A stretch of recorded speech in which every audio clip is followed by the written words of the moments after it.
अस्सलाम वालेकुम दोस्तों, आपको ताज़ा तरीन खबर दे रहे हैं। पूरे पाकिस्तान में इस वक्त बारिश है।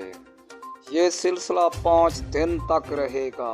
ये सिलसिला चलता रहेगा। अब तो मौसम सर्दियों में तब्दील हो चुका है। अब तो लोग बहुत खुश हैं और बहुत ही गर्मी की शिद्दत में परेशान थे।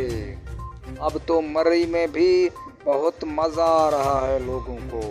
ये वक्फा 5 दिन तक रहेगा और 5 दिन के बाद शिद्दत गर्मी की हो जाएगी।